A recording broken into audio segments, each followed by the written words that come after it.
Welcome to the regular meeting of the Town Board of the Town of Wappinger. May the clerk please call the roll. Councilman Beal. Here. Councilwoman Bettina. Here. Councilman Phillips. Here. Councilman Casella. Here. Supervisor Thomasini.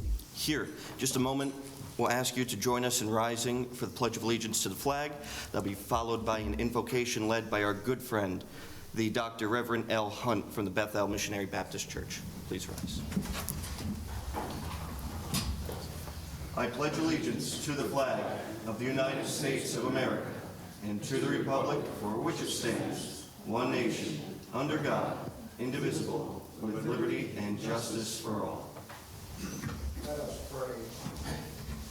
Dear God, we come from throughout the community, and we come from various faiths.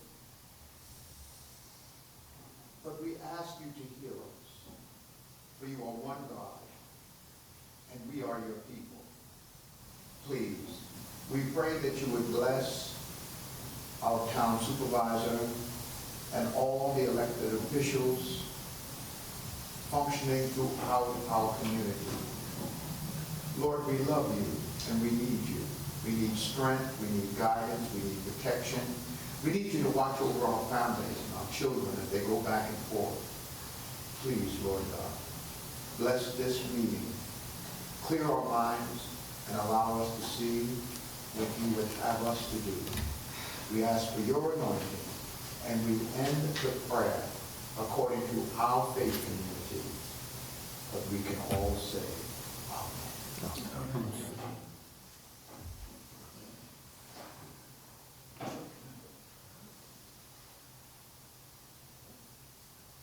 Thank you. You may be seated. Thank you, Reverend. Okay. Before we jump into our meeting tonight, I would like to welcome a new face up here, Jamie Spillane, sitting in for our town attorney. Thank you very much, Jamie. Thank you for having me. Mike is still with us, but has a previously scheduled engagement tonight, so we appreciate you stepping in. And of course, we're joined by our amazing engineer to the town, Larry Poggi. Thank you. With that, do we have a motion to adopt the agenda? So moved. Second. Moved by Councilman Phillips, second by Councilman Casella. Just on discussion, I would like to move Resolution 2025-97 to non-consent at the advice of Labor Council for an amendment. And then add a resolution entitled Resolution Correcting Salary of Full-Time Maintenance Worker in the Buildings and Grounds Department. We have spoken about this. We did a promotion, and the rate of pay was incorrect previously. Thank you. So this resolution here would correct that situation. Is there any further discussion? I move the amended agenda. Second. Moved and seconded. All in favor? Aye. Aye. The agenda is adopted. Do I have a motion to acknowledge the minutes of April 7th, 2025? I'll move it. Second. Moved by Councilman Casella, second by Councilman Phillips. All in favor? Aye. Aye. Motion passes. We have two public hearings before us tonight. One is resolution introducing local law of 2025 for the purposes of amending zoning definitions. I am going to move that we actually withdraw this local law entirely. That will be taken into account when we revise the smoke and vape law. A second. So with that, I don't even see a need to open the public hearing as I am pulling that one resolution.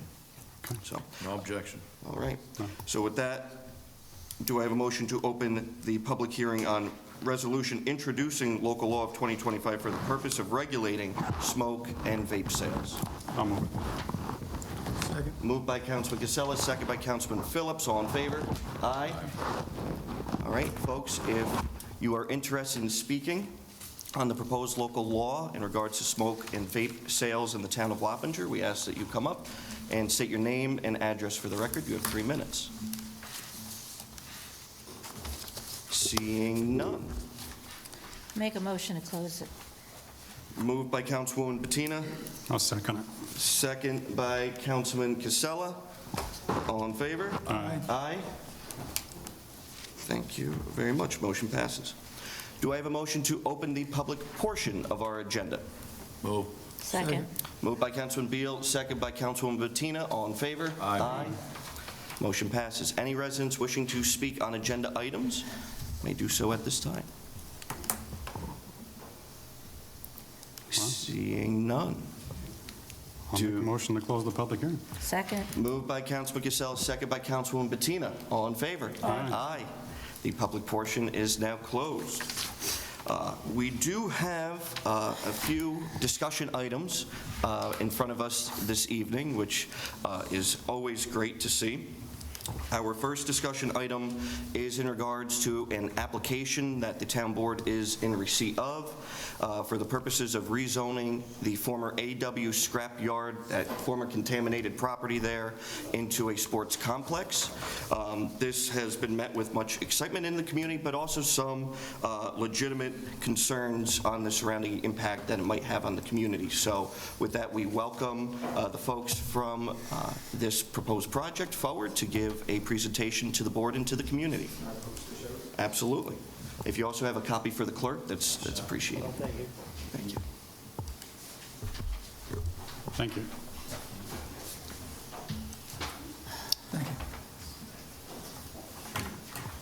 you.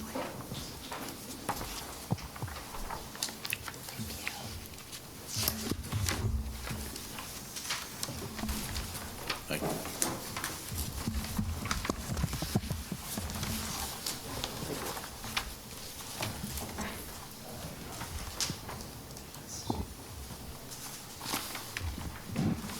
You have the floor. If I may, by way of introduction, my name is John Fuller. I'm a professional engineer that's representing the applicant that's before you tonight. And with me this evening is Mr. Lee Keith, who represents the ownership of the facility. Last year, they bought the property, which has historically been known as AW Scrap. Currently, it's under ownership titled Hudson Valley Scrap Kings. And I'm sure Mr. Keith can answer any questions relative to their transition of the property. Since they've owned it last year, they've gone through an extensive overhaul of cleaning up the property and addressing a lot of the issues that were long-standing with the scrap business there, and have it running very effectively and efficiently at this point in time. One of the property involves 3 total parcels of land, approximately 31 acres. There's 5 acres that has direct frontage on 9D, and then there's another about 26 acres to the rear on the other side of the utility easement that bisects the property. So there's a total of 31 acres. What Mr. Keith, and I'll allow him in a moment to explain the goals and visions of his business. What he's been looking to do is we'd like to create what we'll call a recreational facility there. That'll involve a building that's about 75,000 square feet that will have frontage in the 5 acres that fronts on 9D, and also produce a couple of athletic fields to the rear, and in the process move the scrap business from where its current location to much deeper into the property. And we've delineated that in conceptual site plans that we have handed out to you. We did appear before the planning board in February to discuss the proposal and got some feedback. And so the configuration that we're showing you now has been based on some preliminary comments that we got from the planning board. There's a lot of hurdles that we have to do relative to engineering and site design. But one of the big issues that was addressed by the planning board when we appeared before them in February was the use of a recreational facility. We note that the zones currently are R40, R80. And my understanding in looking at the table of uses, there is a notation that recreation or private recreation clubs are permitted under special use permit. I'm not sure if that category will apply in this case, or if we are going to require a complete rezone of the property, which is why we came before you tonight. So we're presenting it conceptually to you for your feedback, and certainly answer any questions or comments that you have but also determine a path forward that we can pursue the use requirement that we need in order to have a recreational facility there. Before we turn it back to the board, I was just going to let Lee introduce himself, and he can tell you about both the scrap business as well as the vision that he has with the recreational facility. Good evening, guys. Essentially, our goal is to, what I think everybody was aware of the previous dilapidated Situation. Our goal is to condense the scrap, of course, make it way more efficient and kind of apply the modern day scrap yards, how they function. Not so much those of yesteryear where you kind of have a pick and pull, things are just laying there and seeping into the earth, for no one knows how long. So our goal is material comes in, it gets processed very quickly, and it gets shipped out. And in theory, on any given day, when you walk into a scrapyard, a well-run one should look almost barren. It should almost look like a parking lot. We also want to relocate the scrapyard where it is, a far enough distance away from some of the residential homes. One of the first things that we did when we first got in there was to move some of the debris from behind some of those homes. And, there was a new home being built. And, again, our goal is to just be a good neighbor. So we just wanted to make sure that that was one of the first things that we did, was remove kind of some of the things that were just left there and could be a potential eyesore. So with that, obviously, came the extensive cleanup, which is continuing as we speak, to the tune of hiring a company that comes out and literally digs 18 to 24 inches deep into the earth until we hit clean soil, and kind of just prepping the area so that it can be clean, functioning, obviously just like anything else. With things being tidy and organized, it just runs far more efficiently. And obviously with that stated, when we migrate the yard, the goal would be to build something where, obviously the youth can come and compete and enjoy, and just be an addition to the community. I mean, that's really our goal, My background was in youth sports. I coached my kids for a long time, so I realized the lack of good facilities in the area. And with that said, with some of these facilities that are currently existing, because there's not a huge level of competition, right? They're able to price things a certain way that sometimes become a strain on a lot of these youth not-for-profit organizations. And our goal is also to be a competitor, right? And with competition, right, we can maybe make sports a little bit less of a hurdle for parents these days, which obviously I think many of those, we see some young guys here, right? Like, it's expensive. It's expensive to rent fields, it's expensive, insurance, all these other things. So our goal is to help drive those costs down and open up a local avenue for the kids to compete locally. And Lee, I can tell you that after touring the property firsthand, you and your team have done a phenomenal job remediating that site that was contaminated, that had a number of legitimate concerns from this town government health-wise. And so I got to say, it's like night and day if you ever went to the facility that was there before and seeing your operation now. We've seen firsthand that you do things the right way, and we appreciate that. We appreciate this preliminary presentation. I was going to say, would you like to talk more about the facility itself, sports, things like that? Yeah, not to take up too much of your time, but the goal would be, we have a large turf area here. Some of the things are missing as we're still kind of working out similar things, but this would be the building here. The indoor facility, our goal is to house a large turf area. So there we could have any grass sports that need to compete indoors, soccer, flag football, baseball needs to train, things like that. And then also encompassing a 20,000 square foot area of hard court space for, you name it, basketball, futsal, pickleball, any of those, volleyball, any of those hard court sports. And contingent upon what the height requirements and where we can go height-wise, an area for, some office space and, perhaps an area for, the parents to come and join and have a quick bite to eat, or the kids can have their trophy ceremonies there somewhere, that's kind of cool for them. It's like a vibe, right? Which is our goal.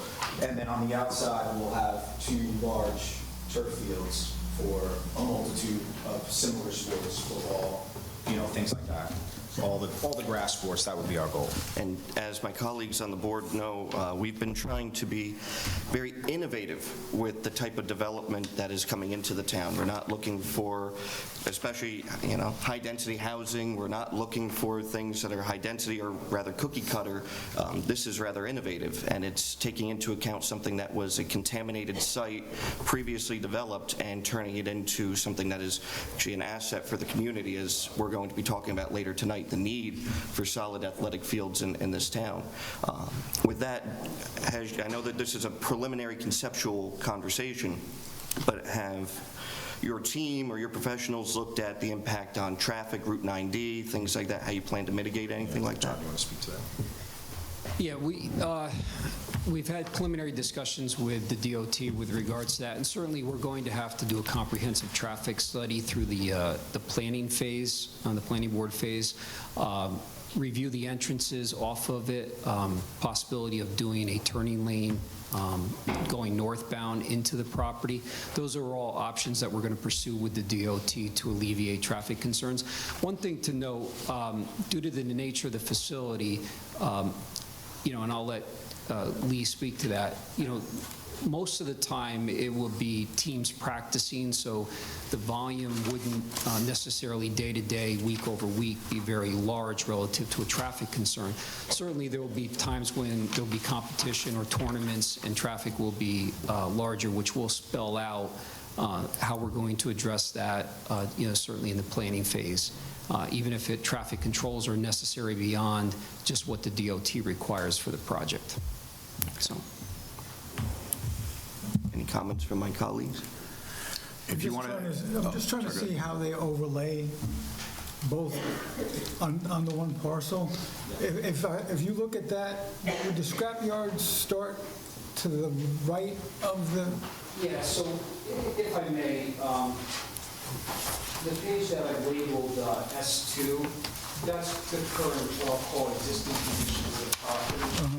So as you can see, it's a pretty, there's about 26 acres here to the rear, which is on the other side of the utility line easement.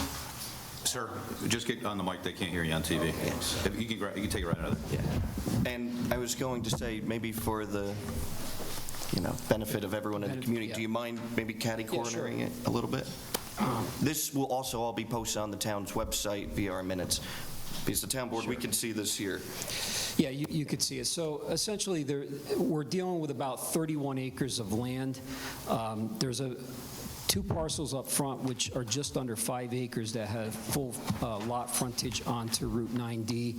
And then there's another 26 acres plus to the rear, which is on the backside of this utility easement that bisects through these 3 lots. And so this is the existing condition, and within that front portion is where the entrance into the existing scrap business is at 1980 Route D. And so what we're looking to do overall is move the scrap business out of that area, which has direct frontage onto 9D, and actually look to move that to much deeper into the property. We're pursuing a possibility right there, looking at, with the DOT, an entrance further down 9D that will have access directly into the property, which will move it away from the majority of the residential properties that have frontage on 9D. And then ultimately, what we would like to do is build a building in the front of what I'll call 5 acres, which is on the what I'll call the west side of the utility easement, and also build a couple of recreational fields in the back on the other side of the utility easement, which is currently where most of the scrap business has been. And so that's an introduction as to what we're looking to do with this property at this time. So let me ask you a question. With respect to the proposed 330 by 225 building, is that a traditional construction, or is that a balloon type of thing, or a dome, or? It won't be a dome. We're looking at a steel building. Steel building, Steel building. And in future submittals, we'll have renderings and a preliminary design of the building structure, but that's not going to be a dome. It's going to be actually a physical building. Aesthetically looking a lot nicer than Yeah. the dome. It won't be a dome. No, it'll be a metal structure. I mean, my opinion, if you're proposing to take a junkyard and turn it into a sports complex, I'm all for it. Bottom line. I mean, it's going to be challenging. We have to navigate some of the zoning, which we probably don't have the answers to right now, but we've talked about this over the years, creating destinations. The supervisor just mentioned this. If this is a viable plan that can work with respect to the property and your business plan, and we can effectively mitigate any major traffic or any other types of impacts, I'm all for this. This is a property that has been utilized for decades for a junkyard. And no offense, not trying to disparage, that was the way things were done for many, many decades, right? Things sat there and rotted, and who knows, right? So if you're proposing to mitigate that property and develop it into a sports complex as a private business endeavor, I'm all for it. Lee? I mean, Councilman Beal, I mean, you summed it up. I am not a scrap individual, so immediately when I walked into the facility, probably much like people in the community, it's like, this is a lot. Yeah. And our goal, plain and simple, was just, all right, let's clean up, right? Like first, let's actually see the ground, let's see what's here, while keeping the scrapyard, right? Because we realize everybody wants a scrapyard, but nobody wants a scrapyard, right? Like but I think there's a fine line. I think there is a possibility to have both, right? As long as it's run well, and people can get in safely, get out safely, and, do their business, come in, right? The local municipality, outside businesses can come and do what they need to do. And if we can provide that service and provide it well, then I think we've accomplished that one part, right? And then the next piece would be, building a facility that was an elevated experience, right? For those that have gone to the Dome, and I don't want to go into detail, but it's not always aesthetically pleasing, right? We want a place that when people drive up, they're like, oh wow, this is really nice, right? And I think, as simple as it can be, that's what we want to build. We want to build something that has gone from literally an eyesore to like that beautiful swan. I mean, I know it sounds odd, but I think that's when we're envisioning this, that's what we envision, right? The moment people pull up, right, people want to be here, right? They want to stay. The kids want to hang out. The kids are having a good time, right? Parents are having a good time. Mom's not having to sit in her car, or dad, take a conference call outside, right? Creating a place where there's technology involved, where you can take a conference call, you could take a Zoom call without being disturbed, right? But create these spaces that are modern, I mean, versus just, okay, we plop this turf here and, it's inside a barn and everybody's outside waiting in the car, I mean, we want to create a destination for, for this place. Absolutely. And again, as my colleagues know, and as the public knows, we don't take rezones too lightly, under this administration. So this is the first rezone that we're entertaining under this administration with me being here. And the reason why we're moving this forward is, again, to have public input, have the conversation with the community. But to me, it passes the smell test. It hits the points that we mentioned before of redeveloping a previously developed site that was contaminated, that was an eyesore. You're continuing to offer a good service to the community, and again, turn something into a vital part of our community. For me, I am leaning toward being in favor of it, but again, we need to continue to have the conversation about how we're mitigating impacts on the community. I know that's going to be fleshed out with state DOT as well as with the planning board, so we need to continue to keep that front of mind as we move forward through this process. Understood. Okay. So it sounds like you've kind of worked a lot of details, a lot of the concerns people have, again, were with traffic issues, because you're going to create a lot more traffic. Sounds like you're working on it, and from a remediation procedure, it sounds like you only had to do just where the A and W scrap area was, or did you have to do the property next door? What did you have to actually remediate? Because there was some The initial significant property issues. encompasses 4 parcels. So our goal was just all of the existing kind of like open area to just comprehensive, like let's clean up everything, with the goal of, as we were shifting these things, as John had mentioned, you know, we had gone to the planning board, shifted some things around. So initially our goal was just, look, if we do it once and we do it right, then no matter what the town says, where we need to place things or how we need to place things, we're ready, we're prepped, right? So that was our ultimate goal, just go in and clean everything, because we're not going to lay down a turf field on a potential oil spill or something like that. So the goal was just clean up everywhere, and then at least we've got this clean slate to figure out where we need to move things and adjust things based upon the feedback from the town. Okay, thank you. Are there any issues with, and I see you have a setback off of the easement, is that cause any problems? And one more other question is, it's all wetlands back there. I'm sure you're going to have your hands full for that. Yeah, we're working through all that. I mean, there's a utility easement which runs through the property. Right. There's certain rights that go with the easement versus what the parent parcel has. We've had wetlands delineated. We're going to have them surveyed and mapped.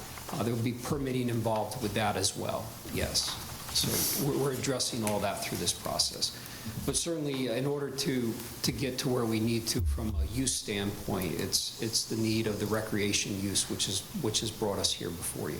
Have you ever done this before? Build a facility? No. Okay. No, but I have done a number of commercial real estate projects, not an athletic facility. Not in Athletic. No, Okay. not an athletic facility. This would be your first one. So there's going to be challenges, and I'm not interested in pointing out every, negativity here. I'm looking at the elevations, and again, if you are confident that this is a viable project that you want to pursue, certainly my opinion is that we should be partners. Coincidentally, we have a room full of folks that participate in our programs on our publicly owned fields, right? And I firmly believe that in addition to the publicly owned properties we need to have partnerships on the private side as well, especially when we have a lot of rain, right? It would be nice if we had other options to help steer some of the practices into indoors at certain times, right? So I see this as a positive, and folks will complain and be concerned about traffic, but let's not forget, they built a stadium without talking to the town of Wappinger, and 4,000 to 5,000 people attend games there, and I'm a season ticket holder, and probably about half of those people are going north on 9D as well. And the road itself needs to be upgraded. Our position has been from this town that 9D, which has about 19,000 cars a day on it right now, needs to be a capital project by the state of New York. Yes. And that needs to be a true thoroughfare that is able to handle that type of traffic. So my point is that we cannot allow good projects to pass us by, making the same excuses that have been made before, and this is just my opinion. Traffic's going to be traffic. If we have a good project, we need to do our best to facilitate that project within the laws that exist. I would also say it might be worth looking at the special use permit mechanism, right? I don't have the zoning code in front of me, but we need to navigate co-locating a recreational facility and whatever they classify, a scrap yard or recycle center, right? Those are things that we're going to have to, I think, work together to try to navigate. And we've done this before in this town with good projects like Adams Farraker Farms, right? Wetland challenges all around it. The town was able to work with the state. The state was able to work with the feds. We were able to make that project come to life. life, because if we just looked at a map and said, well, there's wetlands there, it never would have been built. So I firmly believe that progress must start right here, and I appreciate you being here, and whatever I can do from my perspective, I'll certainly be there to help navigate. And I agree with Councilman Beal, but the traffic on 9D, I don't know how long you've been there, and I'm sure you've seen the traffic backed up on 9D. Yeah, And that's without the Renegades starting their game, and that's in conjunction with whatever goes on 84, which backs up traffic into Fishkill, into 9D, all the way through to Route 9. And it is a problem, but it's a state. Roads, too. It's a state problem. The state has been aware of this and have done nothing to help our residents who they sit in that traffic. I sit in that traffic. I live over there. You're in my ward. I think this is great. Kids, athletics. Hey, my uncle was world heavyweight champion, so I'm into athletics. I got it. But at the same time, I am not going to say this is going to affect everybody that lives there. Right. And we already have problems. Right. So yes, we're looking forward to working with you, of course. However, to amplify that problem is a bad idea. So somehow we have to get around, and I understand you're going to talk to DOT, we'll be involved with DOT, but again, like Councilman Beal said, they put up a stadium and didn't ask us, but they don't sit in the traffic in the middle of the summer. And that is a major problem for the people that live down here. Yeah, I think when we got into this project, we realized there was going to be ample hurdles. Of course, any development pretty much there Yeah, is. you know, post-feasibility study and all those things. Of course. Obviously, we understood the clear demand.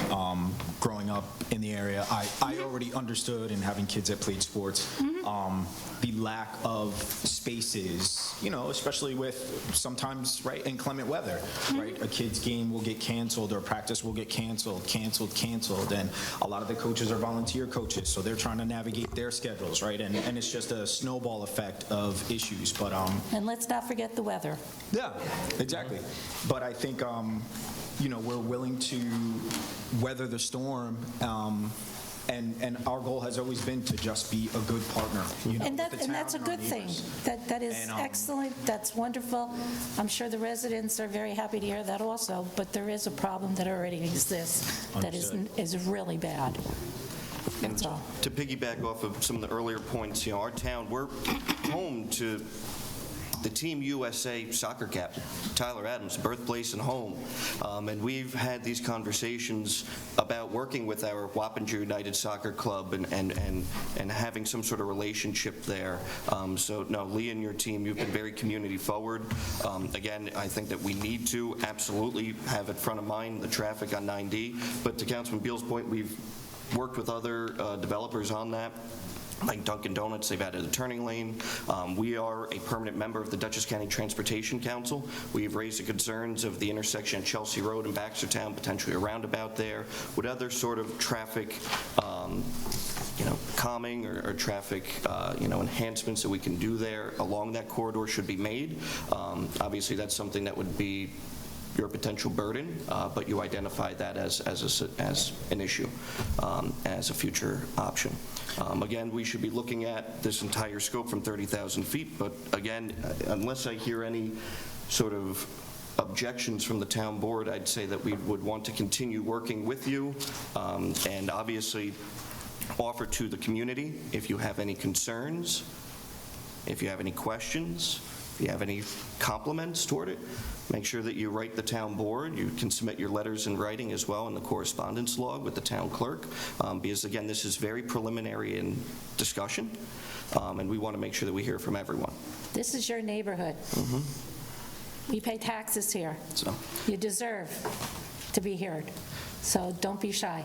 Well, let me just say one thing, and I've said this before when we've had these types of discussions on the Route 9 corridor. People are either going to drive to your town or they're going to drive through your town. Don't think the traffic's going away. Nope. Right? And I've said this about Adams Tractor Supply. I've said this about Alto Music when we were doing these projects and people were screaming and yelling at me that you can't do this to traffic. They're going to still drive through the town. I'd rather them drive to the town, right? Let's create destinations. Let's get people driving to the town. That's my position. I agree with you. I think it's important that people come through our town, but I don't think they're going to be really happy sitting on 9D. And that's something the state has to fix. And they've known about it, and they have done nothing. And I'm sorry. We're willing to work with them If there's- because we want to make everybody happy. If there's no objections, would the town board authorize me to continue working with these folks on whatever application? All Yeah, right? fine. And- Definitely. Absolutely. Okay. And with that, again, if there's any concerns or comments from the public, we can continue to do that. But, all right, thank you very much. Thank you. folks, for your And presentation. good luck. Appreciate it. Thank you. Yes, best of luck. Honestly, good luck. Now, look at all Okay. these little leaguers. We have like a natural segue of discussion items here. Yes, well, I did try to strategically plan the agenda to have athletic field discussion. And again, the audience is perfect. And again, I'd like to welcome all of our young athletes to our town board meeting. Thank you for coming. And this is where decisions are made that affect your town every day. So thank you for coming, folks. Okay. With that, I'd like to invite the president of Town of Wappinger Little League, Jeff Tomlins, and the supervisor of Buildings and Grounds, Sal Maselli, up to the podium, at least where you can answer any questions or concerns from the town board. The town board has been deliberating and discussing potential improvements to be made out at Robinson Lane Baseball Complex. There are a number of fields out there that, essentially the grass is dead. It's been destroyed by grubs. And again, these are our facilities, so we want to make sure that we are in a position where we are improving our fields and making the capital maintenance and preventive maintenance repairs needed. Town of Wappinger Little League did secure 2 different quotes for us to discuss. Initially, right, Jeff, it was to improve a number of fields, but then we were looking at R3, correct? Actually, R2 and R2? TB1. All right, R2 and TB1, T-ball. Yes.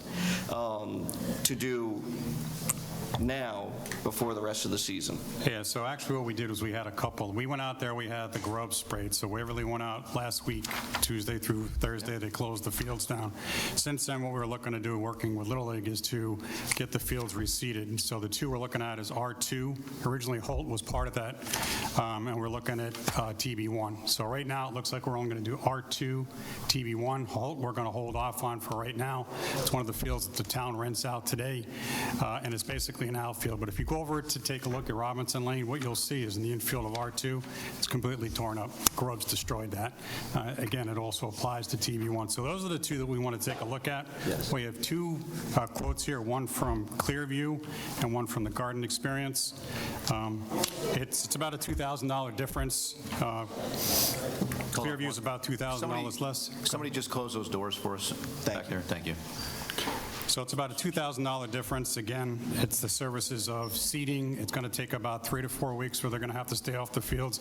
We've kind of working with Jeff and Sal already to make sure that the fields are left alone. Sal's going to be working on how do we water it, because you have to water it daily. So that's kind of where we're at with those 2 quotes right now for $11,500 for Clearview, and the second one from Garden Experience, when you normalize, is around $13,000, taking out Holt Field, because they've also included Holt Field. So those are the 2 estimates that we have today that we're looking to entertain from the board. So when you're coming in, and I'm only familiar with the T-ball fields, sorry. So R2, when you first come in, you know where the flagpole is? Yeah. It's right there, right behind that. Directly across from the gazebo. So that's one you want to reseed? Yes. Yes. Yeah, the whole infield. Is that where we usually did the opening day? Yes. All right, so that, okay. The main reason too with that field, I have 5 teams, and now I have 1 field, which is our. Right. And you guys have rented those fields out for 3 different tournaments, June, August, and November. And there's over 1,000 people coming in for that tournament for each weekend. Okay. Those 3 times, and that is one of the fields that they're renting a ton of them, but that's one of the ones they need. Yeah. All right. It's not playable. We have, if you've been out there, we have it closed. I was out there It's not last safe week. Yeah, for kids because there's clumps of grass. there's and everything. holes in the ground, so. Yeah. So Yeah. that's why we want to have this discussion here on the dais, make sure the town board was comfortable with such a capital expense. Yeah, so how does and, forgive me, I don't know, this is not my thing. So when you reseed a field, how does that work, and how long is the field out of service for? Well, Clearview, and if you've taken a look at SL1, the grass infield that we installed, Yeah. that's who we had do it. He told us 3 to 4 weeks, and we can plan on it. Oh, okay, all right. So I thought it was the whole season. So Little League has, and this is why we're having this conversation, last year, undertaken a major capital improvement out there. They installed an infield at an SL1. They've reclayed entire fields. They've done a lot of work themselves, bringing their fields up to spec. But obviously, we have some concerns with, the conditions of these fields. Part of why we asked Sal to come in was there was initially some concerns about doing all of these fields all at once, and where would Little League be playing? So I think by stretching this out and phasing this the way that we were going to do and prioritizing these 2 fields and having them ready before the tournament would be the best bet for us. The time of the year that we're in, we're already about 4 weeks in from spring. Yes. It would have been ideal if we would have started at the beginning. With all the rain and Yes. stuff. We would have Or September, right? germinated by now, and it would have been. So- Now, with the grass being a little too high, it's a little more difficult to do that. So as the supervisor said, we're looking at 2 phases. So again, phase 1 would be kind of now, phase 2 would potentially be in September. But we would come back in September and review and work with Jeff and Sal to make sure that happens. And how many fields are we doing now? Right now, you're only doing 2. Okay. Okay. R2 is close enough to that we can run. You can use the hose for that. Hose over there with the sprinkler that we used for Yep. SL1. And TB1 you're doing You also? want to have a water trailer that can fill it. It's a small field, so. Yeah, oh, yeah. Don't worry, the new bleachers are going out there. You'll be happy. By the way, Bleachers are actually improved on that. we replaced a lot of them, so you wouldn't get a splinter Yeah, I anymore. did. Thank you. What is the cost for this treatment, and then Councilman? how are we funding it? So right now, it's $12,000. It would have to come out of B fund balance. Are we comfortable? I have no objection. Okay. Would you like to make that motion, Councilman? Sure. I'll make the motion that we approve up to $12,000 to pay for Clearview. One other point I want to make about Clearview, and Jeff, you'll know this. So they did do SL1, the infield. Yes. They've been back a number of times to reseed, and that's not even part of the cost that they charged. So again, this is something they do because the gentleman has a lot of, pride in doing what he's doing. So again, he went out there a number of I'll times. say that he's been back at least a half a dozen times on his own. He has reseeded it completely, overseeded it twice without charging us or just letting us know he's going to do it. Exactly. In the spring, he came out and he actually edged the entire infield Wow. for us as well, again, just on his own. Thank you. Good neighbors. So we have a motion by Aye, Councilman motion. Casella. Second. Second by Councilman Beal. Any further discussion? Seeing none, all in favor? Aye. Opposed? None. Thank you very much. Councilman Casella, do you mind giving the town clerk a copy of that? Sure. Thank you. All right, so the opening day obviously was a snow day, so We were the last, by the way, we were the last ones to cancel. I waited until. I don't blame you. I was waiting for that meme to be From my own posted. board to cancel starting on Tuesday, they wanted me to cancel. Just for the record, I flew back from Indianapolis Friday night to be there Saturday morning, but that's okay. The snow was... I wanted to go forward with it. Rain or shine, we could have had the ceremonies at least, but I got beat down. So now it's obviously 10th. Easter is coming up this 10th. weekend, so you pushed it to May May 10th. 10th. May 10th? Ceremonies will be May 10th. Okay, but the games will start. And there was some conflicts with pictures, and there's some Gotcha. banners that want to be presented. Sure. So we moved it to the 10th. If you're going to do it, do it right, right? Yeah. Yes. Well, thanks for pivoting. Thank you. All right. And anything else would you like to bring up, Mr. President? No. Okay. Thank you. Thank you and Thank all the you. Little League volunteers for what you do out there. Yeah, thank you to your team. I've been out there a couple times. You guys are hustling hard, working out there. So we should clap for them. Yes. They do a great job.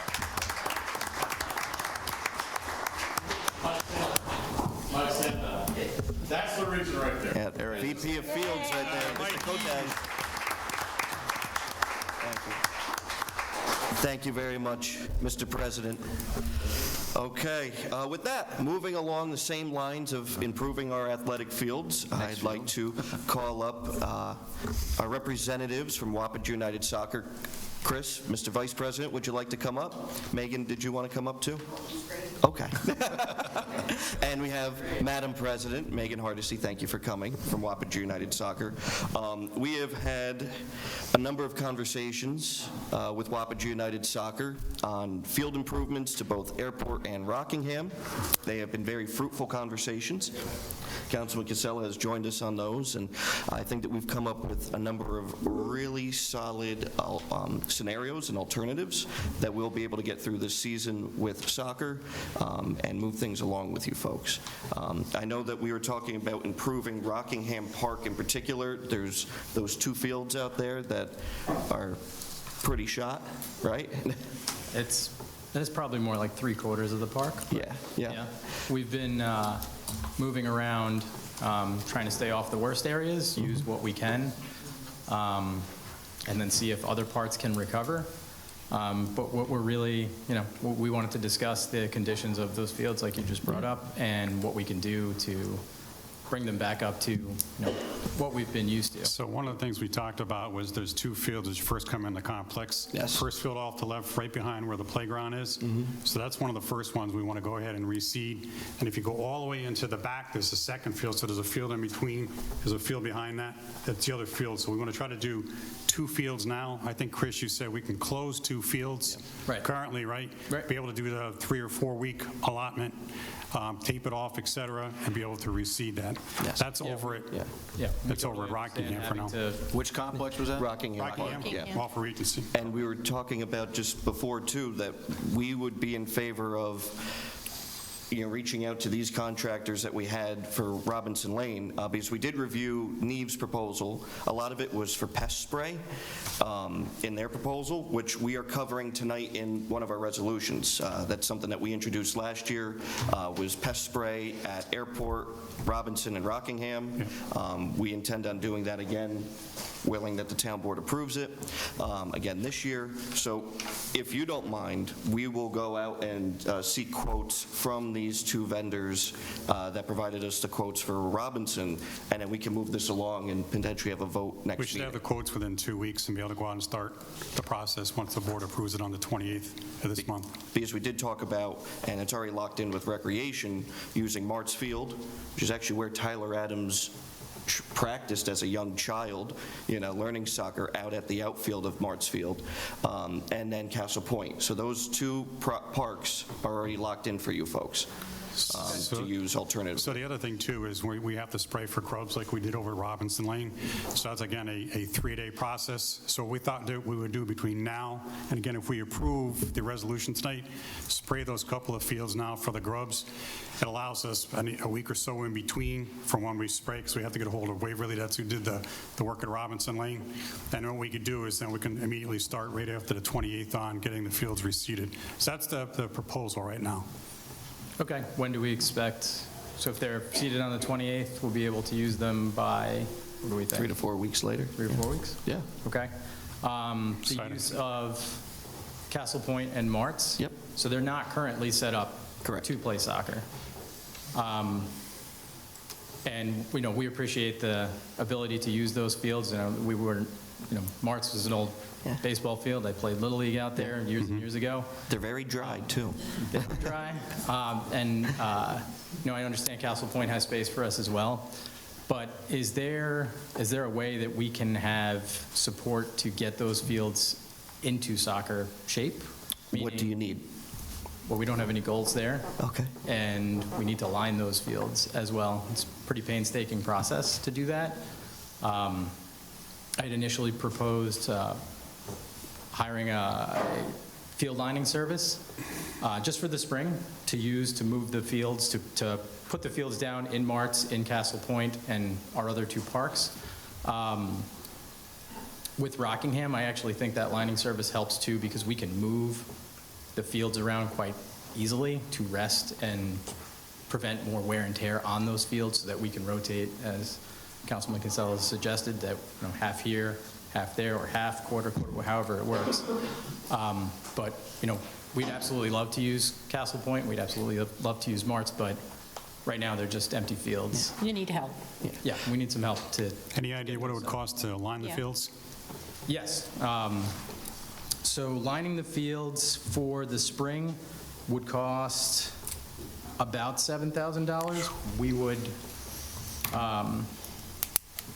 Is that both fields or just one? that should be all of the fields, Okay. all the parks.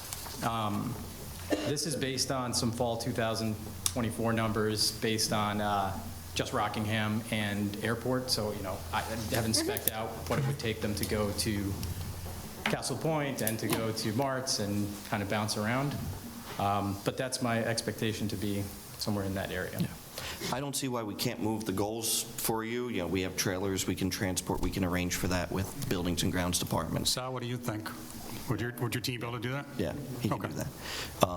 And then with the actual lining of the fields, I mean, that is up to my colleagues on the town board. I think we can do that. Probably should have a discussion, but they also get a $4,000 stipend. Exactly. So I was going to say, you do get a stipend. Thank you for executing those contracts. We'll get that money over to you folks. And again, as we heard here today, that's essentially what Little League does with their stipend. And then we can also talk for next year, maybe renegotiate adding more money to that as well. But they take that stipend and they then do various improvements on the park. It's a two-man team out there for the most part, taking care of the infields, lining, clay, things like that. I think that we can, have a discussion. It's worth, it's $7,000 for 4 locations. I think it's worth having a conversation. Yeah, and this is Oh, just, we're just definitely. asking for this I for mean, the yeah, spring. No, this is an up-and-coming sport. Everybody is so into this, and I think to use those fields for that would be advantageous for the kids and your teams, and Yeah, and we really want to continue to promote our club. Yeah. I mean, we have girls under 14 team playing at the national level right now, which is, yay, girls! Yay, all of you. All of you are good. I love trust board me. meetings where we're applauding and we're happy. But This is seriously, good. I we want to think, keep building on I that. think that is something that we could do to help the kids. Yeah, and we do put the And utilize the current parks. allotment to use. And that variety was of different yeah, areas, but- that was the idea, Councilwoman, was to use some of these underutilized fields, like Mart's Field. You will- need help will in not be a getting them baseball ready. field Yes. again. So that's what we have to address. And hopefully, my colleagues will have a good conversation about this. But either way, we are going to get those 2 other quotes for Rockingham to move forward with addressing that field out there. And either way, you're going to be on the agenda for the next town board meeting. Okay. All right? Can I ask one more question? Of course. Sure. Here. So regarding lining the fields, I wanted to ask the town for suggestions on how we might be able to improve that. I'm not asking the town to do it. I just want to be clear, I'm not asking you to do it. But it's become increasingly burdensome to do. Volunteers have done it in the past, but if we're going to move that from 2 parks to 4 parks, carrying around the equipment, the expense of paint, all of these things are starting to add up. It's something that we're willing to pay for, but have found a hard time getting something that fits our needs. Like, we've looked into sports lines, for example. Obviously, I mean, $7,000, maybe that's not too bad right now, but this adds up if we do this every year. We've looked into trying to buy a robot that does Yeah, this. we talked about the robot, It's yes. like a $12,000 to $14,000 rent-to-buy investment, but then you still have to be out there on the field for hours. You still have to paint it, you still have to maintain it, so you're still looking at volunteers to be out there and transporting this from place to place. You were also looking at different color paint that might last longer. Yeah, different color paint, heavier paint that would last longer, but it also costs more. Field paint from Sherwin-Williams, for example, is well over $100 for a 5-gallon bucket of paint, and we cut it to save it, cut it with some water to help it last longer, but, it only goes so far. So one of the things your team has done in the past is they've had generators in the back of trucks, they've transported them, they've had lights on them. I know that's kind of a pain in the neck to do that, but that's what they used in the past. Is that something that you're still looking or willing to do, or? They had generators on. The only thing I would request is that at nighttime that you make sure the lights tilt down, because all the neighbors back there, right on that edge of the fields, it shoots into their backyard. We do have a coach that has his And I know own lights. that you guys have taken care of that in the past, just, keep that in mind. Yeah, absolutely. I think we've asked that coach to, when they're playing at night, to play at Airport instead of Rockingham, to keep that. I might have a contact for you. What is your phone number? No, I was No? going to say, not on the public meeting, but let's, I feel like most of the people here have it already. Chris, if you don't mind, you can come up and give Councilwoman Yes, Bettina that would your be- phone number. There are millions of people watching our program. We have to be careful. All right. Well, so much for putting it in the men's room. Yeah. Ladies' room. Oh, Jesus. Sal, is there any equipment out Is at it? Castle Point at all? Because there's that box down by the That got field. broken in 2 years ago. There's nothing in it. Yeah. Yeah, we're going to throw that away.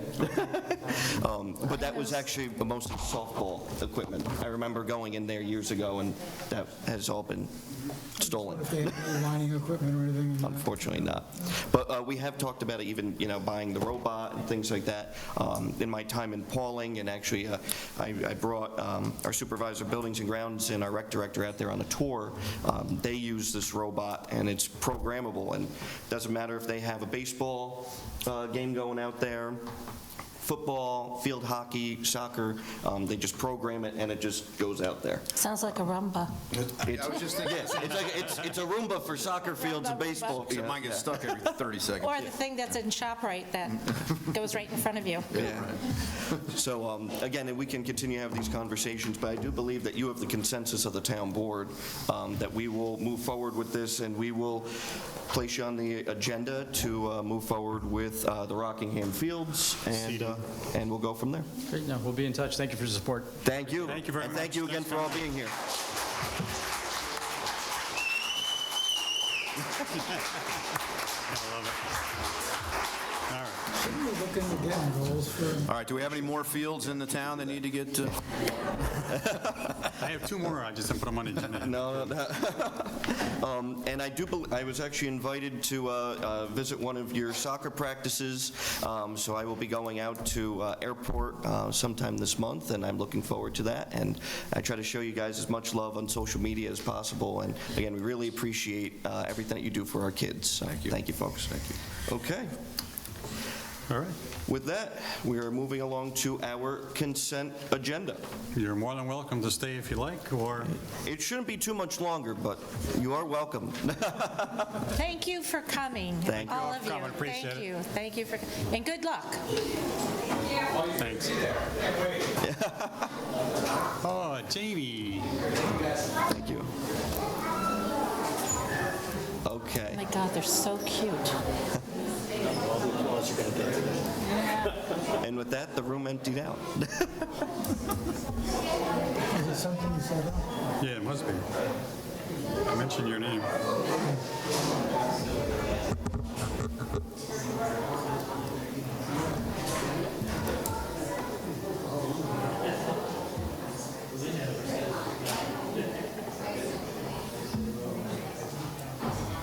Okay. Do you have any idea what a set of goals costs? Set of soccer goals. Soccer goals cost? Do you have any idea? What the- 400? 4,000. Okay. Thank you. Thank you. We'll take a look at that. I think this is a bigger discussion we got to have on some of the things, especially if you're talking about $7,000 for lining the field and some of the other things. So I think it's just a bigger discussion that we need to Yeah, have. and we can continue to have those discussions, and as we've noted, we've had very fruitful discussions to get us to this point here, and we'll go from there. Perfect. Okay, on to our consent resolutions. Resolution 2025-92, resolution declaring April as Volunteer Appreciation Month in the town of Wappinger.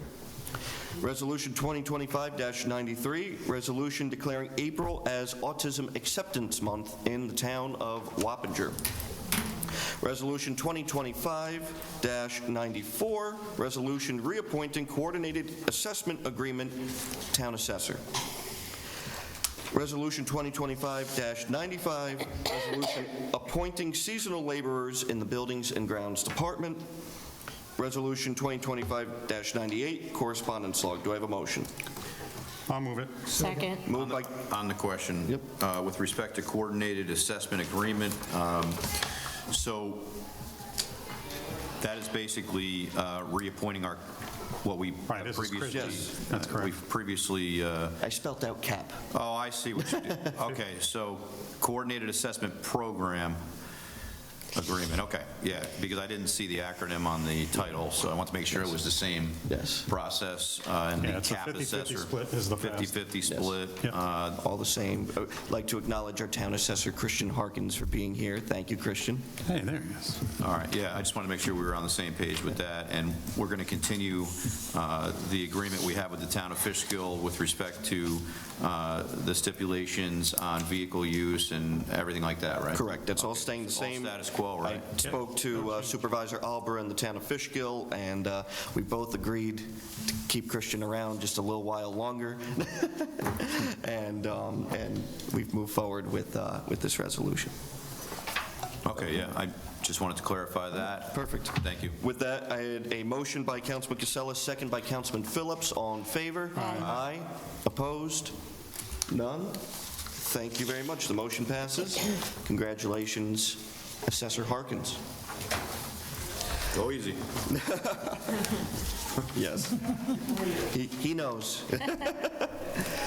Resolution 2025-97. Resolution authorizing the termination of a Town of Wappinger employee. Do I have a motion for discussion? Move. Second. Moved by Councilman Phillips, second by Councilman Casella. On discussion, at the advice of Labor Council, I'd like to amend the title of the resolution to Resolution Authorizing the Town Supervisor to enter into a stipulation of settlement regarding a pending matter involving employee number 9672. Essentially, he would like to resign. Okay. So that is that. All right, move the amendment. Second.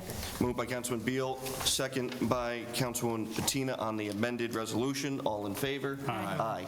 Opposed? None. Thank you very much.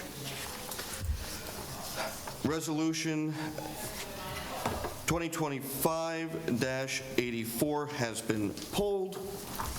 Resolution 2025-89, resolution adopting local law number 2 of 2025 for the purpose of regulating smoke and vape sales in the town of Wappinger.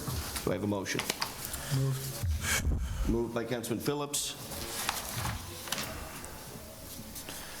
I'll second it. second by Councilman Beal.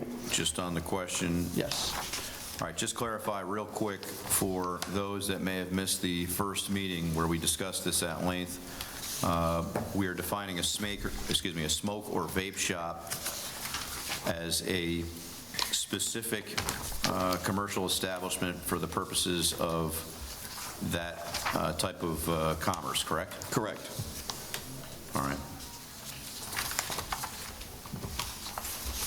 And the intent of this regulation is to prevent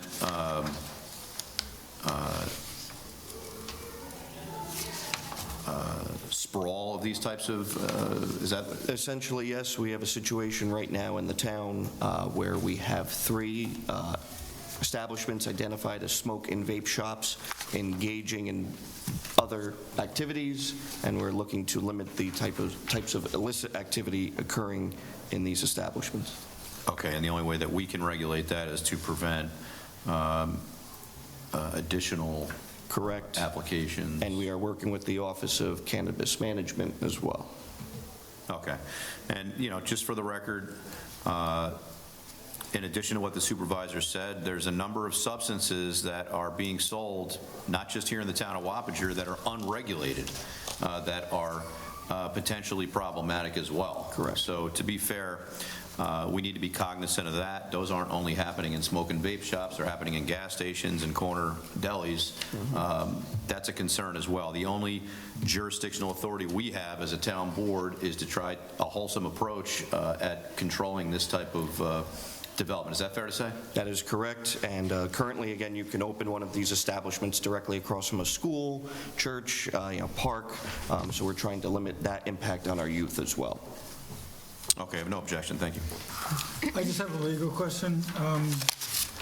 By definition, any establishment that displays more than 10% of their square footage, so if you had a small gas station that put in 3 or 4, Kiosks or whatever, kiosks, yeah. they technically be considered a vape shop. They can't have more than 10%, correct? That's what I'm Okay, saying. that's I'm a just good saying. point. But does that create any legal problems for us? It doesn't if you're regulating things going forward. If you're trying to, obviously, if you're trying to regulate things that are currently existing, they'd become pre-existing non-conforming. All right, Very good. thank you. Yeah, I think, and I appreciate that. That's important, We yeah. have to start somewhere, right? Yes, I mean, at the end of the day. Absolutely. Yeah, again, I think this is the best approach. It may not be a perfect approach, we'll find out, but we need to take a position. And again, this model was based off of the city of Albany and surrounding municipalities as well. Okay. Thank you very much. We had a motion and a second. All in favor? Aye. Aye. Opposed?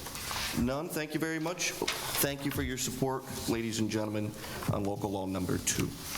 I did misspeak before. It was Resolution 2025-90 that's pulled. So I'd like to go back. I apologize, Mr. Clerk. Resolution 2025-84, resolution introducing a local law for the purposes of amending Chapter 240 zoning to include short-term rentals. Do I have a motion for discussion? I'll make the motion. I'll second it. Moved by Councilman Casella, second by Councilman Beal. Essentially, we brought forward a piece of legislation at the last town board meeting. We had a number of comments that essentially changed the entire piece of legislation. So in the efforts to be as transparent as possible, we are just reintroducing the law rather than amending an old one with a brand-new piece of legislation taking into account all of the concerns raised by our colleagues, members of the public. So this is introducing this legislation, and it will be placed on the next agenda, or 30 days from now, with the public hearing. I'll move it. I'll second it. All right, been moved and seconded. So on the discussion? question, yeah, so here's one for you, Counselor. With respect to, how does this work? Pre-existing non-conforming when you're talking about Airbnbs? So you can regulate things that have, you can put a time frame for people to come into conformity. Okay. Generally speaking, something like a gas station sells a specific product is different than rental of a home or something of Okay. that nature. So generally speaking, how I've seen this done in a lot of jurisdictions is they'll give a time frame if you're going to be permitting short-term rentals within which to apply for the necessary permits and to go through that procedure. Yeah, I like that approach. Yes. I don't necessarily want to penalize anyone that may have one. Well, no, I Bring mean, them into honestly, let's just be straight up here. People have them in the town of Wappinger, right? Yep. Our position has been in the past that it was hands-off, right? And, Yes. We have been through so many different perspectives of training on this at the Association of Towns. When these first evolved, right, initially, the approach was, okay, let them exist until there's any adverse impacts, right? Exactly. The problem that has been surfacing, which just tragically surfaced here in Dutchess County, is an Airbnb existed that advertised to have certain safety,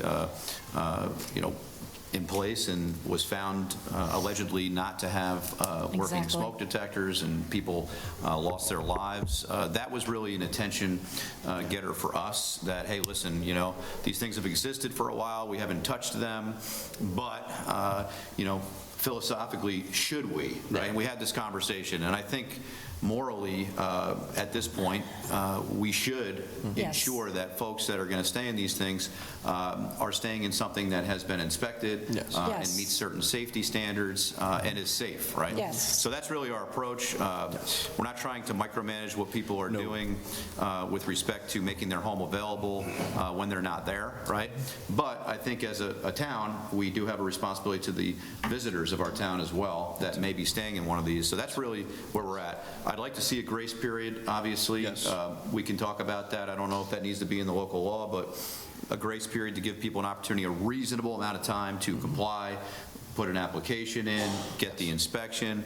And I think most people that facilitate these types of short-term rentals are doing it in good faith, right? Yes. They may not understand that, you may need to have a carbon monoxide detector. You may Exactly. need to have a smoke, right? These are things. Exactly. That's a situation we're You dealing need- with. You need to have a window that somebody can get out of if And- there's a fire. Right, if it's below Not grade, you need just, to have an escape you know. window. So that's why we're approaching this, and I think It's we're doing it safety. responsibly as a town from a public safety standpoint. That's right. It's definitely safety for To everybody. Councilman Beal's point, we were looking at a laissez-faire approach, and unfortunately, a number of safety parameters and issues came up, and listen, we have to do the right thing as the stewards of the town, and we think that this is fair legislation, and the permitting fees are very low. Obviously, the fines are high, because we don't want people to not have smoke detectors and carbon monoxide detectors in their homes, but we want to, again, make this an incentive for people to do the right thing in the town.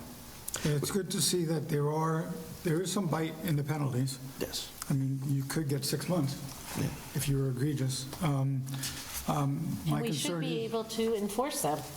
Yes. my concern is we then have to catch up with our inspecting. Yes. So that's just my concern. Yeah, and that, I think we have kind of had this conversation a little bit.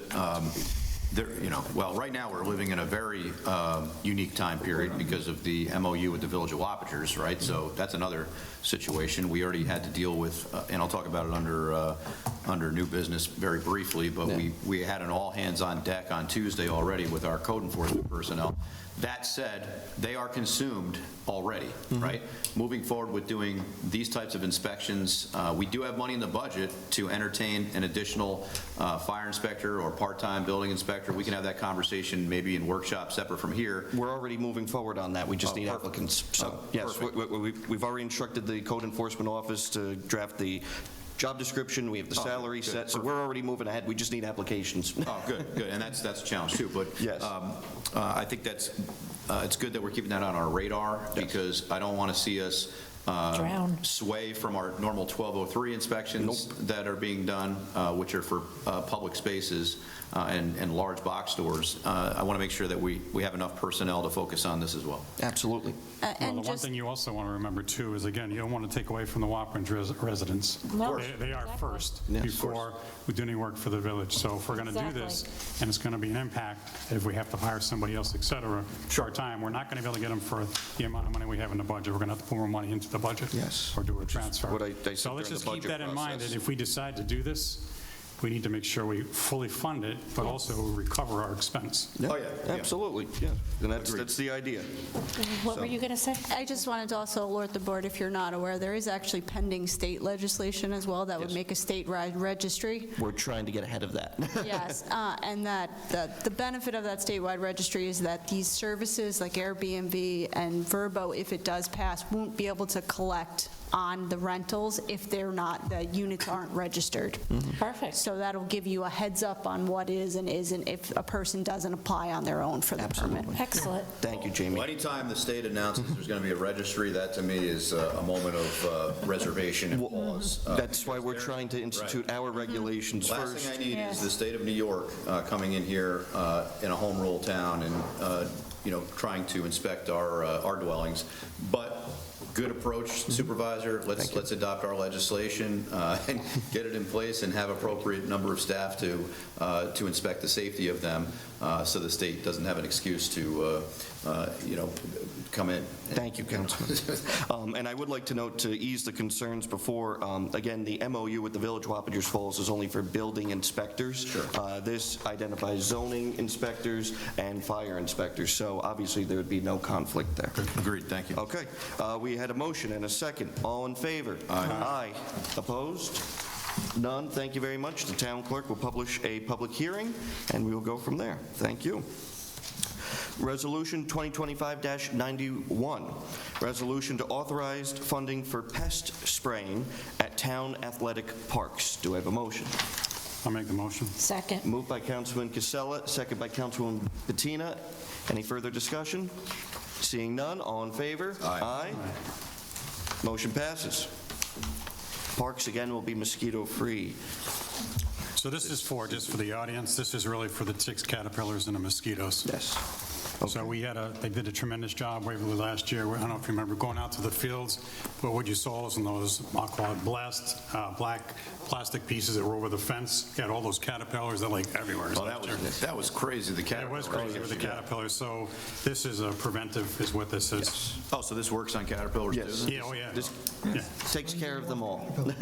Yeah, I've never seen anything like that before. And not caterpillars that turn into butterflies, the ones that we are trying to keep. These were these spongy moths that were giving kids rashes, and we had to shut down various shut the fields down last fields and parks. So we had to clarify that last year. We are not killing the butterflies. Correct.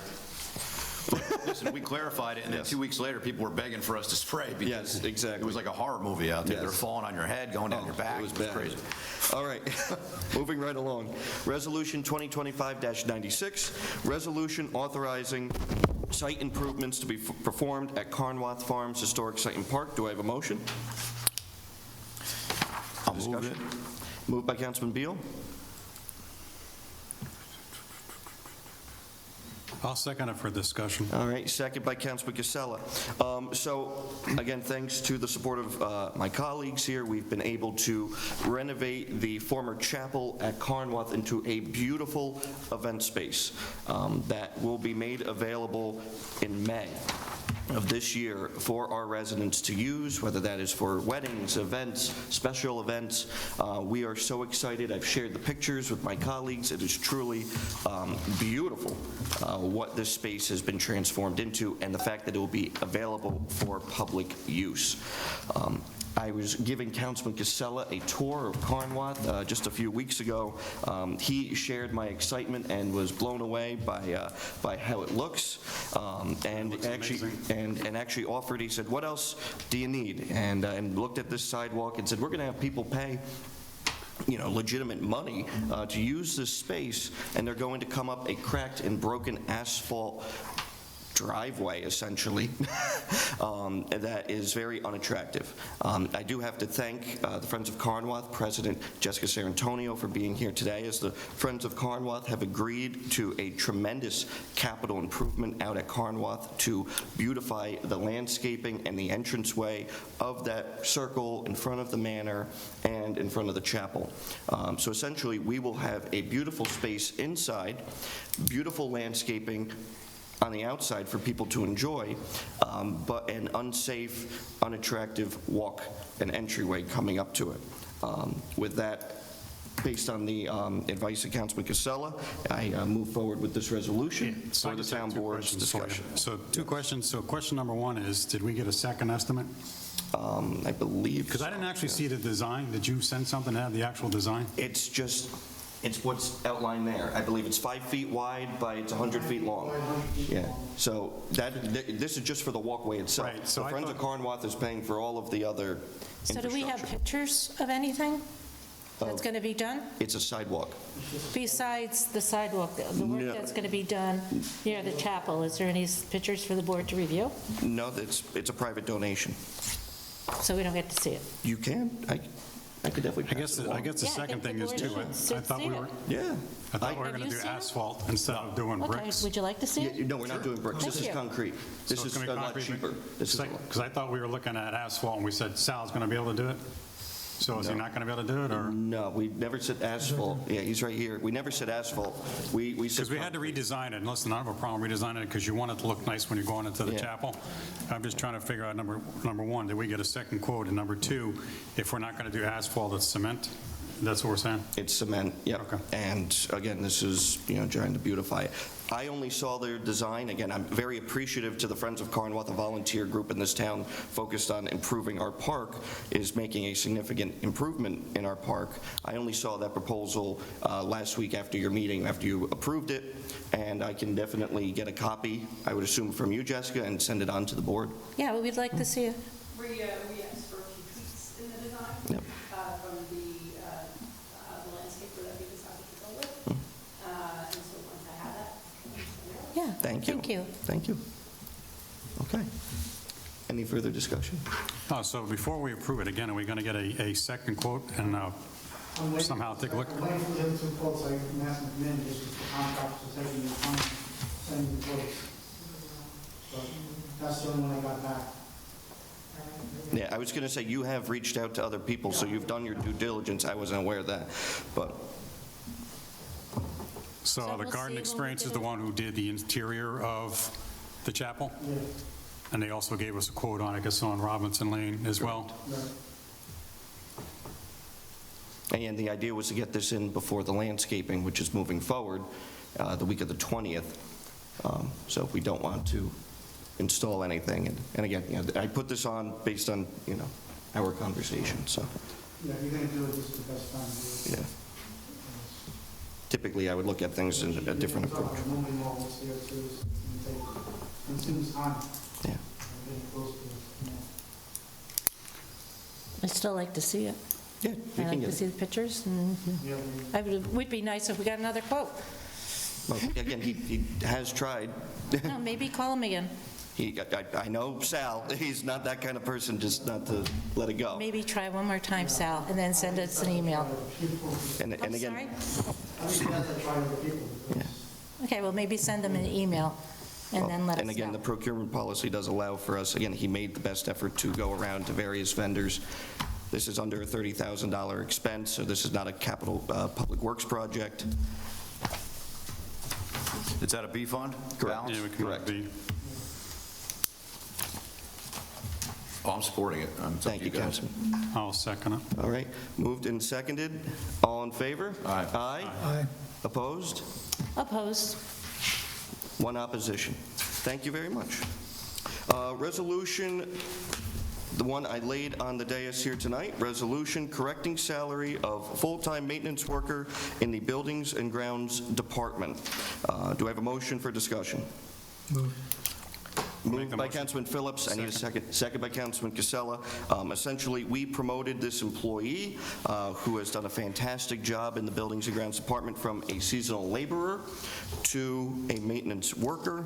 Essentially, his salary was never updated in the former resolution. This is updating his rate of pay retroactively to $23 per hour, and in line with the other maintenance workers and our proposed step schedule.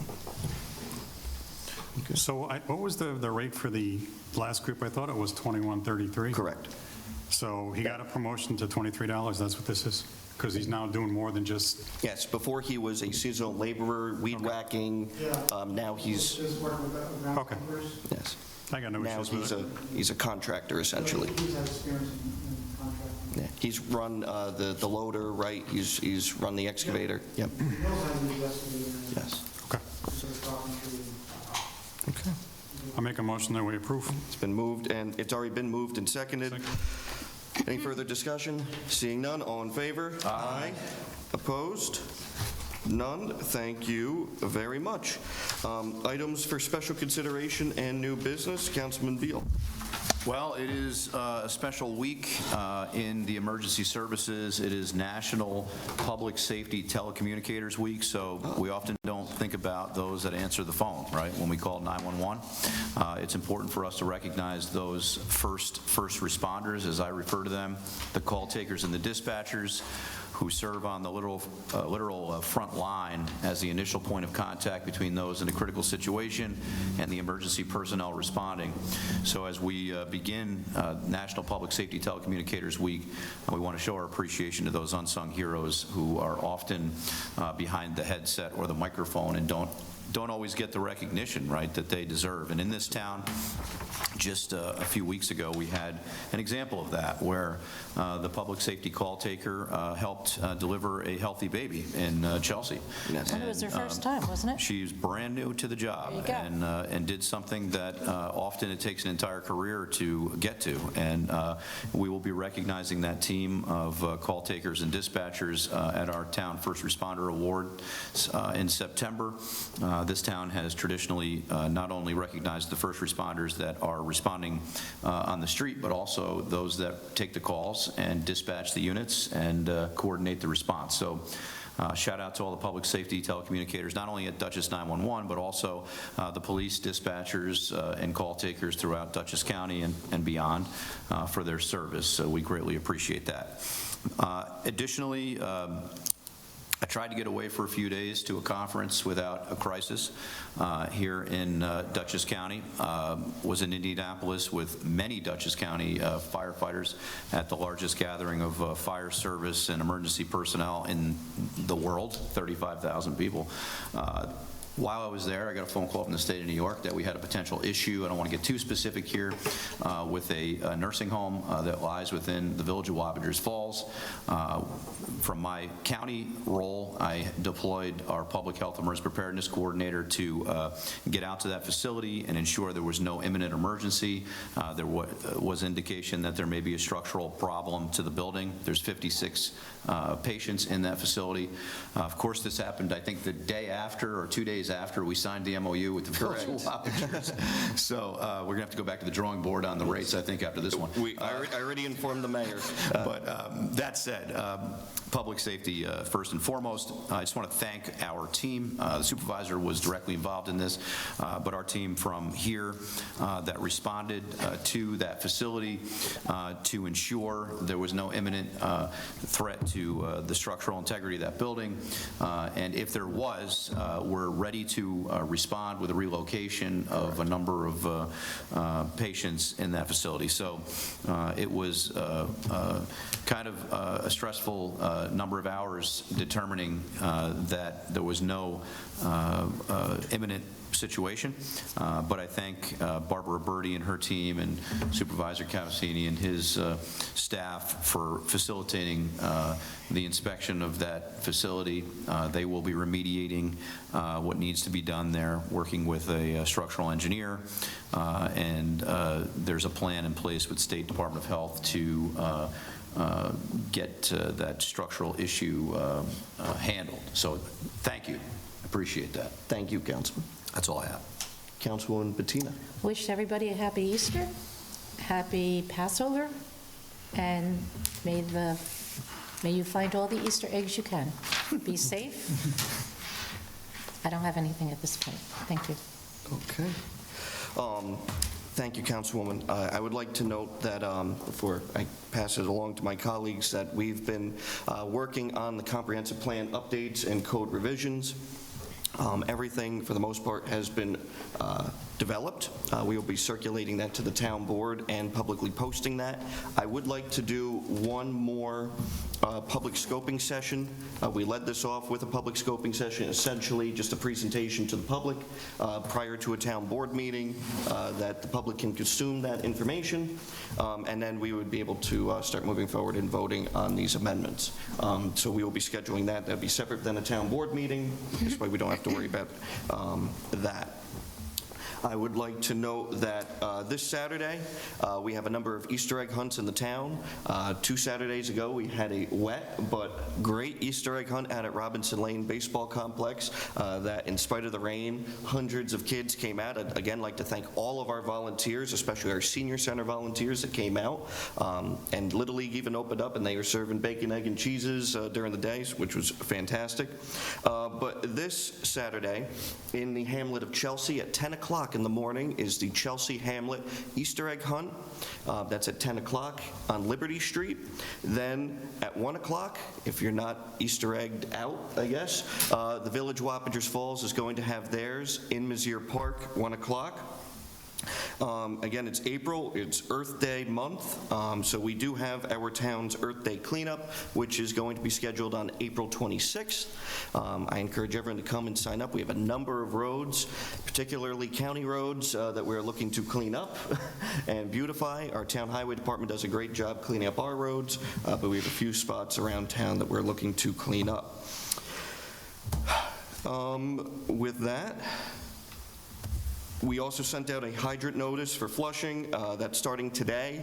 Various spots throughout the town within the United Wappinger Water District will have their hydrants flushed. And if you have any concerns, any issues, please reach out to my office or KMO Pollution Control. We'll make sure that we facilitate those conversations there. Piggybacking off of the 2 town hall forums that we had between Councilman Phillips, Councilman Casella, and I and our professionals, we continue to get Sub pump notice letters coming back in. They are trickling in slow. My office today just processed all of the second mailing, which we'll be getting out there this week, which will offer a little more context to our town hall discussions, and again, what's been going on with our search for finding sub pumps, and to legally connect them to the storm drain rather than the sanitary sewer, which will save taxpayers money. I would like to thank the dozens of residents of both Wildwood and Royal Ridge for going out and essentially doing a door-to-door campaign with these surveys, trying to encourage their neighbors to participate. It has been a great effort, and I can commend each and every one of them for those efforts as well. Otherwise, we have a lot going on in town, a number of capital projects. We're working with the highway superintendent on paving. We'll be introducing a resolution to bond for the next couple of years on road paving. Our digital speed signs came in. So we are working on programming those right now with our highway superintendent and his team, and getting those out throughout the town, as well as our digital speed trailer that also has to be synced up to the cloud and digitally. Can I get dibs on Wheeler Hill Road? Yes, we can do that. Thanks. Just want to get it on the record. Yep, no problem. Wheeler Hill Road. Hey, we got you. You're in the queue for number 50. Don't worry about it. I put Dean Avenue on there as well for you. If you can get above, I'm not going to say it, but Dean Avenue, if we're putting a speed trailer on Dean Avenue, we got a problem.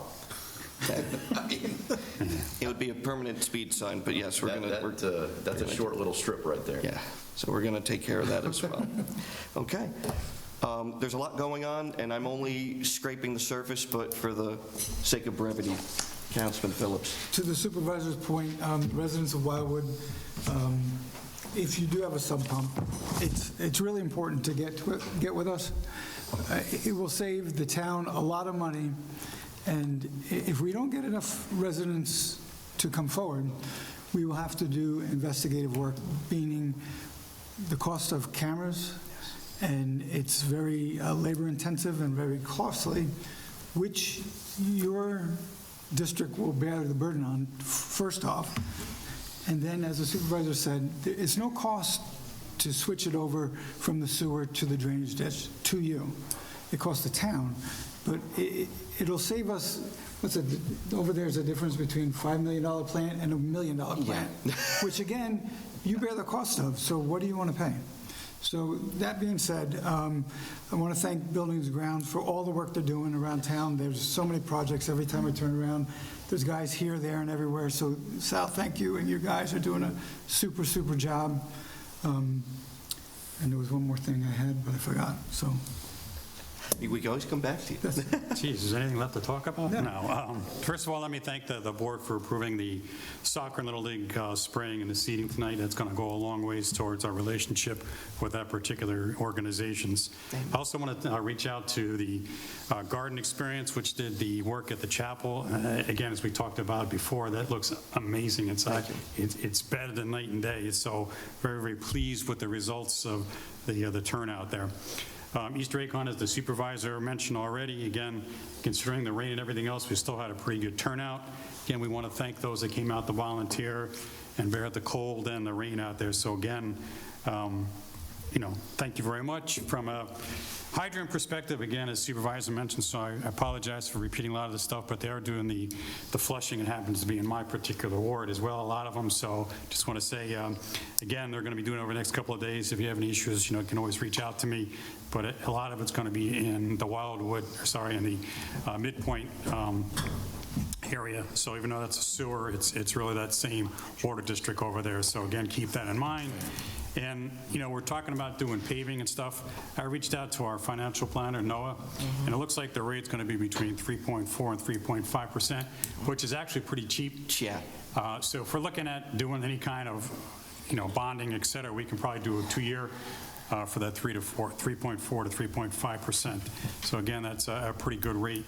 And depending on how many, miles we do, but it's probably going to be in that $3 million range. And again, as Councilman Phillips and as well as Supervisor Cavazzini also said, again, getting those sump pumps and getting that stuff in, hate to keep harping on it, but it's important. My particular ward, Midpoint, it's a $10 million project, go down to $1 million. So anything we can do out there to save money. Now, do we have a due date on that at all? When we expect people to respond? I have to respond to the DEC no later than November 1st, which means that we need the data to be able to determine the flows to the plants in time to put all that together.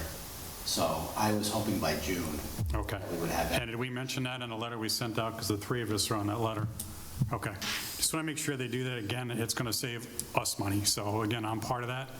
That could be a $4,000 cost per year versus $100. So significant difference. Yeah, just so the people know, I mean, the normal flows on dry weather days, you're using a third of the plant capacity, and on wet weather days, you're going over the plant capacity. I would imagine now if Mike took a reading today, Mike Tremper, it would be significantly over with all the rain and snow we had the other day.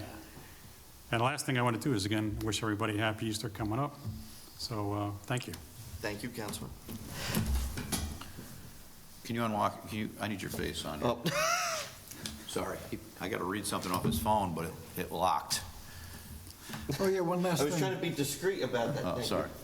Trying to throw you a bone here. With the good weather coming on, I'm an avid motorcycle rider.